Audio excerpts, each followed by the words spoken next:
शुरुआत करते हैं आज की न्यूज़पेपर की हम नेशनल सिक्योरिटी एक्ट 1980 के साथ में। इसको आप GS paper 2 Indian constitution government policies and intervention से रिलेट करके देख सकते हैं। तो सबसे पहले नेशनल सिक्योरिटी एक्ट की हम बेसिक जानकारी देख रहे हैं। About the national security act 1980, the NSA is a preventive detention law. इसका मतलब क्या हो गया? नॉर्मली तो किसी व्यक्ति की आज़ादी को संविधान इजाज़त नहीं देता है कि आप उसकी आज़ादी को छीनोगे, चाहे वो भाषण की स्वतंत्रता हो, चाहे उसको फ्री रहने की स्वतंत्रता हो। लेकिन कुछ कुछ कंडीशन में सरकार के पास ये पावर होती है कि वो व्यक्ति की आज़ादी को छीन सकता है। जैसे कि जम्मू कश्मीर में से जब विशेष दर्जा हटाया जा रहा था तो कई सारे नेताओं को डिटेंशन में रखा गया था, जिसको हम नज़रबंदी कहते हैं। ठीक उसी प्रकार का ये भी एक्ट है कि वो व्यक्ति राष्ट्र के लिए खतरा हो सकता है, इसके लिए उसको या तो जेल में डाला जाए या फिर घर में ही उसको डिटेंशन किया जाए। तो इसी प्रकार से है preventive detention law. Preventive detention में क्या इन्वॉल्व है? Detainment of a person in order to keep him या फिर her from committing future crimes, ताकि वो व्यक्ति फ्यूचर में कोई अपराध ना कर सके। उस अपराध को रोकने के हिसाब से ही उसको प्रिवेंटिव डिटेंशन में लिया जाता है। आर्टिकल 22(3)(b) क्या कहता है? आर्टिकल 22(3)(b) कॉन्स्टिट्यूशन का, संविधान का कहता है, अलाउ करता है for preventive detention and restriction on personal liberty for reasons of state security and public order. तो हमारी देश की सुरक्षा के लिए और जो पब्लिक ऑर्डर है उसको बनाए रखने के लिए व्यक्ति की लिबर्टी को भी जो है छीन लिया जाता है गवर्नमेंट के द्वारा। अब आर्टिकल 22 की धारा 4 की हम बात कर रहे हैं, जिसमें ये बात कही गई है that no law providing for preventive detention shall authorize the detention of a person for a longer period than 3 months unless, यदि आपने किसी को प्रिवेंटिव डिटेंशन में लिया भी है सिक्योरिटी को देखते हुए, तो आप उसको 3 महीने से ज़्यादा आप नहीं रख सकते। लेकिन an advisory board report sufficient causes for extended detention. अब जो एडवाइजरी बोर्ड है, यदि हम इनको कोई ऐसी रिपोर्ट मिलती है, ठीक है, तो इससे उनकी जो डिटेंशन है उसको बढ़ाया जा सकता है। अब such a person is detained in accordance with the provisions of any law made by the Parliament. NSA जो कानून है वो इम्पावर करता है केंद्र सरकार को या फिर राज्य सरकार को to detain a person to prevent him from acting any manner prejudicial to national security। National security के लिए कोई भी यदि हानि वो व्यक्ति पहुंचा सकता है, तो ये कानून केंद्र सरकार या फिर राज्य सरकार को पावर देता है कि वह आप उसको गिरफ्तार कर सकते हो। Government also can detain a person to prevent him from disrupting public order. Public order को भी यदि किसी व्यक्ति के द्वारा बाधित किया जा रहा है, तब भी गवर्नमेंट उसको डिटेन कर सकती है। या फिर for maintenance of supplies and essential service to the community. अब यदि कोई आवश्यक वस्तुएं हैं, उनको आप रोकने का काम करोगे तो भी सरकार आपको डिटेन कर सकती है। अब हम बात कर रहे हैं कितने साल का इसमें कन्फाइनमेंट दिया गया। तो the maximum period for which one में बी डिटेन्ड इज़ 12 मंथ। 12 महीने के लिए किसी को भी डिटेन किया जा सकता है, मैक्सिमम है ये। But the term can be extended. यदि सरकार के पास कुछ फ्रेश एविडेंस और मिल जाते हैं तो सरकार फिर उसकी जो गिरफ्तारी उसको और भी ज़्यादा बढ़ा देती है। कुछ इश्यूज़ हैं इस एक्ट को लेकर के, जैसे कि it is an administrative order. ये एक प्रकार से एडमिनिस्ट्रेटिव ऑर्डर होता है, आदेश मात्र है ये, जिसको पास किया जाता है either by the divisional commissioner या फिर डिस्ट्रिक्ट मजिस्ट्रेट के द्वारा, और not detention ordered by the police based on specific allegation या फिर for a specific violation of the law. तो स्पेसिफिक कोई ऐसे काम यहाँ पर निर्धारित नहीं किए गए हैं जो ये बता रहे हैं कि आपने ये इसका वायलेशन करे हैं, इसलिए आपको एनएसए के तहत गिरफ्तार किया जा रहा है। अब कुछ कंडीशन है जहाँ पर एनएसए एक्ट को लगाया जा सकता है। Even if a person is in police custody, कोई व्यक्ति जेल में है उसके ऊपर भी आप एनएसए लगा सकते हो। The DM can invoke NSA, किसी को बेल मिल गई है ट्रायल कोर्ट के द्वारा, उसके बाद भी he can be immediately detain under NSA. Bail मिलने के बाद भी आप उसको एनएसए के अंतर्गत गिरफ्तार कर ले रहे हो। If the person has been acquitted by the court, the same person can be detain under the NSA. इसका मतलब ये हो गया कि कोर्ट ने हमें बरी कर दिया है किसी अपराध में, इसके बाद भी उसके ऊपर एनएसए एक्ट लगाया जा सकता है। कुल मिला के किसी भी कंडीशन में व्यक्ति के ऊपर एनएसए को लगा दिया जा रहा है और उसकी पर्सनल जो लिबर्टी है उसको सरकार छीन लेती है। अब हम आते हैं न्यूज़ की तरफ और न्यूज़ देख लेते हैं। तो मणिपुर की एक एक्टिविस्ट हैं एरेंद्रो लीचिंगबोम को कोरोना वायरस से मणिपुर भाजपा अध्यक्ष की मौत के संबंध में इन्होंने फेसबुक में एक पोस्ट डाली थी। इसी के चलते चलते पिछले 13 मई को इनको गिरफ्तार किया गया था। इस पोस्ट में इन्होंने क्या कहा था, कोरोना के इलाज के लिए गोबर और गौमूत्र के इस्तेमाल की इन्होंने आलोचना करी थी। मई महीने में ही उनको जमानत मिल गई थी, लेकिन उन्हें अब तक रिहा नहीं किया गया था। इसी के चलते चलते सुप्रीम कोर्ट ने ऑर्डर दिया है कि आप उनको जल्दी से जल्दी रिहा करिए, नहीं तो ये उनकी पर्सनल लिबर्टी, उनका जो फंडामेंटल राइट है उसका उल्लंघन है। तो जस्टिस डी.वाई. चंद्रचूड़ और जस्टिस एम.आर. शाह की पीठ ने कहा है कि उनको हिरासत में रखने से संविधान के अनुच्छेद जो 21 है इसके तहत उनके जीवन की स्वतंत्रता के मौलिक अधिकार का उल्लंघन होता है, इसीलिए उनको जल्दी से जल्दी रिहा करना चाहिए। अब सरकार की तरफ से जो सरकारी वकील हैं सॉलिसिटर जनरल तुषार मेहता, उनका कहना है कि देखो वो याचिका का विरोध नहीं कर रहे हैं, लेकिन इसका वो आंसर देंगे। इसके बाद पीठ ने याचिका को मंगलवार को सुनवाई के लिए सूचीबद्ध कर दिया है। अब इसमें मेन बात ये है कि इन्होंने फेसबुक पर कोरोना के इलाज को लेकर के दुष्प्रचार पर अंकुश लगाने को लेकर एक पोस्ट लिखी थी। इन्होंने केवल कोरोना के इलाज के लिए गोबर और गौमूत्र के इस्तेमाल की वकालत करने वाले जो भाजपा नेता हैं ना, उनकी आलोचना करी थी। इसी के चलते चलते इनके ऊपर एनएसए एक्ट लगाया गया था। इनकी जो पोस्ट है ना उसको हम देख लेते हैं, इन्होंने अपनी पोस्ट में क्या कहा था। तो इनकी पोस्ट ये है, कोरोना का इलाज गोबर और गौमूत्र नहीं है, इलाज विज्ञान और सामान्य ज्ञान है। प्रोफेसर जी आपकी आत्मा को शांति मिले। बीजेपी की एक लीडर है जिनकी कोरोना के कारण डेथ हो गई थी ना, उसी के चलते चलते इन्होंने ऐसी एक पोस्ट डाली थी। इसी के चलते चलते इनके ऊपर एनएसए एक्ट लगाया गया था। इसके बाद वाली सेकंड जानकारी पेगासस स्पाईवेयर के बारे में है। बहुत ही ज़्यादा न्यूज़ में रहा है, तो इसकी कुछ बेसिक जानकारी हम देख लेते हैं। पेगासस इज़ ए स्पाईवेयर, इसको डेवलप किया गया और लाइसेंस जारी करता है by an Israeli company NSO group. It can be used to infiltrate smartphone that run on both. तो मोबाइल जो कि जिनमें एंड्रॉयड है या फिर आईफोन है उनको भी ये इनफिल्ट्रेट कर सकता है and turn them into surveillance devices, और उनको फिर ये सर्विलांस डिवाइसेस में टर्न कर देता है।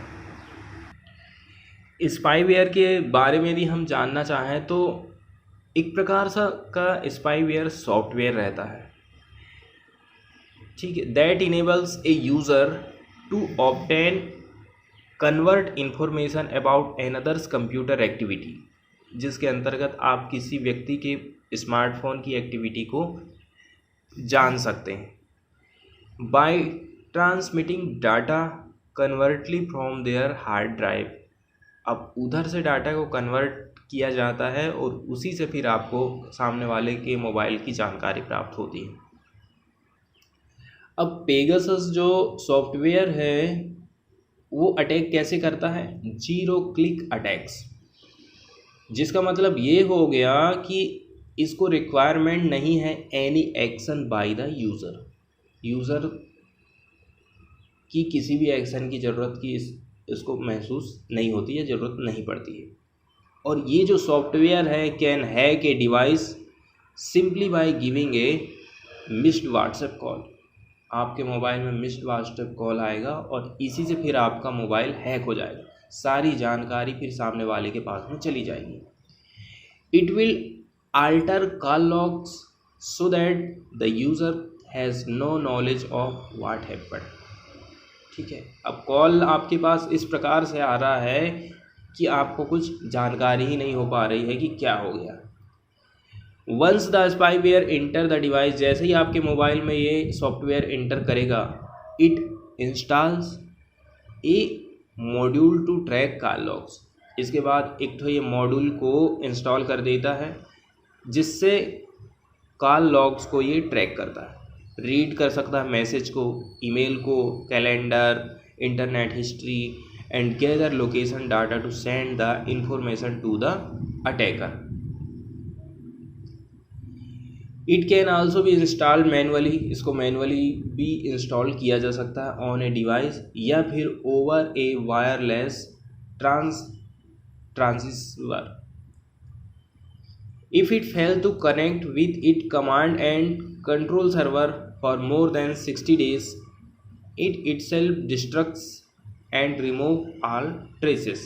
डिस्ट्रक्ट हो जाएगा तो जितने भी जो ट्रेसेस उसने किया है वो सब रिमूव हो जाते हैं। If it detect that it was install on the wrong device या फिर SIM card, it will self destruct. मतलब कि यदि ये इसको ऐसा पता चल जाता है कि इसका इंस्टॉलेशन रॉन्ग मोबाइल में या फिर सिम कार्ड में कर दिया गया है ना, तो ये खुद ही अपने आप को मिटा देता है। एमनेस्टी इंटरनेशनल ने नोट किया है, डिस्पाइट इशूइंग सिक्योरिटी अपडेट को इशू करने के बावजूद एंड्रॉयड और जो एप्पल वाले डिवाइस है ना were breached. To stay safe, user need to ensure that the software in devices is updated and all apps are installed directly through the official store। तो आप जब भी कोई ऐप डाउनलोड करते हो ना तो सीधे आप स्टोर से ही करिए। नो सस्पिशियस ईमेल और टेक्स्ट शुड बी क्लिक्ड। यदि हम न्यूज़ की बात करें तो न्यूज़ में यही बताया गया है कि एक एनालाइज आया है जिसने कन्फर्म किया है कि जो पेगासस सॉफ्टवेयर है, स्पाईवेयर है, इसने अटैक या फिर अटैक किया है ऑन 10 इंडियन नंबर्स, ऐसा एक रिपोर्ट का कहना है। तो उसी से रिलेटेड ये बात यहाँ पर बताई गई है कि पेगासस स्पाईवेयर आखिर होता क्या है, कैसे ये काम करता है और कैसे आपको अपने मोबाइल की सिक्योरिटी करना है। इसके बाद वाली न्यूज़ हमारी है पार्लियामेंट सेशन से रिलेटेड। इसको हम इंडियन पॉलिटी के जीएस पेपर 2 उसके अंतर्गत पार्लियामेंट इंडियन कॉन्स्टिट्यूशन से आप इसको रिलेट करके देख सकते हैं। तो अभी पार्लियामेंट के मानसून सेशन से रिलेटेड न्यूज़ आई है कि कल से ही जब इसकी शुरुआत हुई पार्लियामेंट सेशन की तो बहुत ज़्यादा विपक्ष के द्वारा हंगामा किया गया। इसके चलते चलते प्राइम मिनिस्टर नरेंद्र मोदी नए जो मंत्री लोग अभी बने हैं उनका परिचय तक नहीं करा पाए थे। इस प्रकार से रहा था कल का दिन। तो पार्लियामेंट्री सेशन से रिलेटेड कुछ बातें हैं जिनको हम देख लेते हैं। Basic, the summoning of parliament is specified in article 85 of the Indian constitution. हमारे संविधान के आर्टिकल मतलब अनुच्छेद 85 में इस बात का उल्लेख किया गया है कि पार्लियामेंट का सेशन कब बुलाया जाएगा। The power to convene a session of Parliament, देखो पार्लियामेंट के सेशन को बुलाने की जो पावर है वो रेस्ट करती है विद द गवर्नमेंट, इस पर टिकी हुई है गवर्नमेंट के ऊपर। The decision is taken by the cabinet committee on parliamentary affairs. तो डिसीजन कौन लेता है? Cabinet committee on parliamentary affairs, जिसको बनाया जाता है प्रेसिडेंट के द्वारा। In whose name MPs are summoned to meet for a session. अब India does not have a fix parliamentary calendar, लेकिन कन्वेंशन मतलब जो बुलावा हो रहा है, not provided by the constitution. Parliament meet for 3 session in a year, तो साल में 3 बार बैठक होती पार्लियामेंट की। सबसे जो लॉन्गेस्ट सेशन रहता है बजट सेशन, जिसको हम पहला सेशन कहते हैं, स्टार्ट होता है toward the end of January and conclude by the end of April या फिर first week of the May. The session has a recess so that parliamentary committee can discuss the budgetary proposal का चर्चा होती है। Second session होता है is the 3-week monsoon session which is usually begin in July and finishes in August. फिर आता है winter session. Third session जिसको कहते हैं इज हेल्ड फ्रॉम नवंबर से लेकर के दिसंबर। अब आते हैं न्यूज़ की तरफ, तो आप पिक्चर देख रहे हैं, तृणमूल के जो एमपीज हैं arrived in parliament on bicycle on Monday to protest against the fuel price hike. बहुत सारे ऐसे मुद्दे हैं जिसको लेकर के विपक्ष एकजुट है और सरकार को घेरने के चक्कर में है। बहुत ज़्यादा हंगामा होता है। इसी के चलते चलते तो प्राइम मिनिस्टर जो न्यू मिनिस्टर इंट्रोड्यूस किए गए थे ना, उनको इंट्रोड्यूस भी नहीं करा पाए थे। इसके बाद वाली न्यूज़ है, आपकी कमाई को लेकर के एक रिपोर्ट सामने आई है जिसमें कुछ बातें हमको जानने को मिलेंगी। ए होल इन कंज्यूमर पॉकेट, और उसके साइड में बना है कोरोना का चिन्ह, और जो होल किया है ना, वो होल कोरोना ने किया है आपकी जेब में। A majority of household in India, इन्होंने फील किया है that their income level are likely to reduce, कम से भी कम 25% कम हो गई है in the next year compare to the pre corona level. Also 1 in 5, हर 5 में से एक आदमी ये कह रहा है that their household saving would decrease up to 25% in the next year. Next year की इसमें बात करी गई। The responses are expert from the recent mode of the consumer survey conducted by the local circle, एक community social media platform है जिसके द्वारा ये सर्वे किया गया है। सर्वे ने रिसीव किया था 70,500 रिस्पॉन्स फ्रॉम 382 डिस्ट्रिक्ट इसमें शामिल किए गए थे, और सर्वे was conducted online and the participant were verified citizen registered with the local circle. इसके द्वारा ये स्टडी सामने आई है।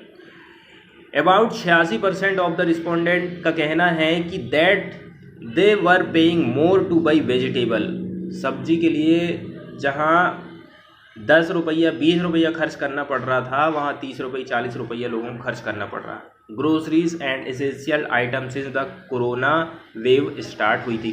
सेकेंड वेव की यहाँ पर बात की गई है। तो आप देख रहे हो, सब्जियों के दाम हो, चाहे प्याज के दाम हो, या फिर हो जो तेल आप खाते हो ना, सरसों का तेल हो या जो जिसका भी तेल हो, उसके दाम में। तो सर्वे ने आल्सो डॉक्यूमेंट किया responses on their rising petrol and diesel prices. 100 रुपया हो गया है, कहीं 100 को भी पार कर गया है। ओवर 3/4 ऑफ द रिस्पोंडेंट का कहना है that the centre should decrease the excise duty to provide relief to consumer. इसके बाद वाली न्यूज़ हम देखने वाले हैं इंटरनेशनल रिलेशन से related financial action task force के बारे में। इसको आप GS paper 3, GS paper 2, money laundering, terrorism in hinterland and border areas, groupings and agreement involving India या फिर affecting India's interest, India and its neighbourhood, ये सारे टॉपिक से आप इसको रिलेट करके देख सकते हो। तो अब हम थोड़ी सी जानकारी इसके बारे में देख लेते हैं कि आखिर ये है क्या। द फाइनेंशियल टास्क फोर्स मतलब FATF इंटर गवर्नमेंटल बॉडी है। इसका मतलब ऐसी संस्था जिसमें बहुत सारी देशों की सरकारें इसमें शामिल हैं। 1989 में G7 की समिट हुई थी पेरिस में, तब इसको इस्टेब्लिश किया गया था, स्थापना की गई थी। The objective of FATF are to set standard, एक प्रकार से मानक तैयार करना, and promote effective implementation of legal, regulatory and operational measure for money laundering से लड़ाई के लिए कुछ स्टैंडर्ड इनको बनाना है, इफ़ेक्टिव इम्प्लीमेंटेशन भी करना है उनको, टेररिस्ट फाइनेंसिंग को रोकना है and other related threat to the integrity of the international financial system. Its secretariat की यदि हम बात करें तो located at the organisation for economic corporation and development OECD headquarters in Paris. Member country की बात करें तो 37 मेंबर इसके जुरिडिक्शन में आते हैं, इंडिया भी जिनमें शामिल है। FATF के पास दो प्रकार की लिस्ट जारी होती है। ग्रे लिस्ट, ऐसी countries that are considered safe haven for supporting terror funding and money laundering are put in the FATF grey list. अब this inclusion service as a warning to the country that it may enter the black list. Grey list वाले country को एक प्रकार से संकेत है कि यदि हमने आपको जो काम दिए वो आप काम नहीं करते हो मनी लॉन्ड्रिंग से रिलेटेड, तो आपको ब्लैक लिस्ट में डाल दिया जाएगा। और ब्लैक लिस्ट में डालते ही फिर बहुत सारे ट्रेड से रिलेटेड प्रतिबंध उस देश पर लग जाते हैं, उसकी इकोनॉमी बहुत डाउन हो जाती है। इसके बाद आती है black list. Countries non as non cooperative countries या फिर territories are put in the black list. These countries support terror funding and money laundering, आतंकवाद को पैसा देना, ठीक है, काले धन का यूज़ करना या फिर उसको बढ़ावा देना, ये सारे काम इस प्रकार की कंट्रीज में होते हैं। The FATF revises black list regularly and adding या फिर डिलीटिंग एंट्रीज। FATF प्लेनरी की यदि हम बात करें तो the decision making body of the FATF है ये। FATF प्लेनरी की यदि आपसे पूछा जाता है क्या है, तो FATF के अंतर्गत जो डिसीजन लेते हैं, डिसीजन मेकिंग बॉडी है FATF प्लेनरी, जिसकी मीटिंग होती है एक साल में 3 बार। अब हम आते हैं न्यूज़ की तरफ और देख लेते हैं न्यूज़। तो हम देख रहे हैं इंडिया और पाकिस्तान के रिलेशन कंटिन्यू उतने अच्छे नहीं रहे हैं। पहले पाकिस्तान ने ट्रेड को लेकर बातचीत छेड़ी थी कि वो हमारे देश से कपास खरीदेगा, लेकिन उसके लिए भी उसने मना कर दिया, बहाना मार दिया जम्मू कश्मीर का कि जम्मू कश्मीर का जो स्पेशल स्टेटस आप हटाए हो उसको रिस्टोर करो, तब हम आगे बात करेंगे। दूसरी बात, बॉर्डर में टेंशन रहती है। अब FATF में पाकिस्तान कंटिन्यू ग्रे लिस्ट में है ना, तो उसको ऐसा लगता है कि इंडिया के कारण हम ग्रे लिस्ट से बाहर नहीं आ पा रहे हैं, जबकि हमने कई सारे काम जो है FATF के द्वारा जो निर्धारित किए गए थे उनको किए हैं। तो इसी प्रकार के आरोप प्रत्यारोप आपस में लगते और लगाए जाते हैं। इसके बाद वाली न्यूज़ हम देखने वाले हैं ऑक्सफैम इंडिया से रिलेटेड। इन्होंने एक रिपोर्ट जारी किया है, तो उसमें क्या बात कही गई इसको हम देखेंगे। उससे पहले हम देख लेते हैं ऑक्सफैम इंडिया के बारे में। Oxfam has been in India since 1951। 1951 से ऑक्सफैम हमारे देश में देखने को मिला है। It first came to India to respond to Bihar famine. Bihar में जो फेमाइन आया था उसी पर सबसे पहले इसमें इन्होंने रिस्पॉन्ड दिया था। इस प्रकार से आप देख रहे हो ना, सूखा वाली कंडीशन आई थी बिहार में तब। इन 2008 Oxfam India become an independent affiliate and an Indian NGO। तो ऑक्सफैम इंडिया क्या है, एक प्रकार से NGO की तरह काम करता है। Oxfam took stock of the states it was needed to the most in the started working on the ground in 6 poorest state of the India. कौन कौन से स्टेट हैं? Uttar Pradesh, Jharkhand, Bihar, Chhattisgarh and Assam, Orissa. Government of India has registered Oxfam India as a non profit organisation. हमारी सरकार ने इस NGO को non profit organisation के रूप में रजिस्टर कर दिया है section 8 of the Indian companies act 2013 के अंतर्गत and have a foreign contribution regulation act licence. इसके पास FCRA का लाइसेंस भी है। अब यदि हम इस NGO के कामकाज की बात करें ना, तो Oxfam India is a movement of the people working to end discrimination and create a free and just society. तो हमारे समाज में जो असमानताएं हैं, जो भेदभाव है, उसको समाप्त करने में ये NGO या फिर ये संस्था बहुत हेल्प करती है। We work to ensure that Adivasi, Dalit, Muslim and women and girls have safe violence free lives ठीक है, ये जो अलग अलग कैटेगरी के व्यक्ति हैं इनको ये चाहते हैं कि ये सेफ रहें, वायलेंस फ्री ये जीवन बिता सकें, with freedom to speak their mind, equal opportunities to realise their rights and a discrimination free future. यदि हम अब रिपोर्ट की बात करें ना, तो ऑक्सफैम रिपोर्ट हाईलाइट करती है sharp inequalities in the health indicator. Health के जो इंडिकेटर हैं, इसका मतलब है कि हेल्थ में जो सरकार खर्चा कर रही है, व्यक्ति जो खर्च कर रहे हैं, तो उसमें कास्ट वाइज, जेंडर वाइज, ठीक है, रिलीजियस वाइज डिस्क्रिमिनेशन देखने को मिलती है, इनइक्वालिटी हमको देखने को मिलती है। General category is better off than SC and ST, ऐसा इसमें कहा गया है। तो sharp inequality exist across different caste, religious, class, gender, categories on various health indicator according to report by the Oxfam India। अब रिपोर्ट का title है India inequality report 2021, India की अनइक्वल हेल्थ केयर स्टोरी, ये इसका title रखा गया है।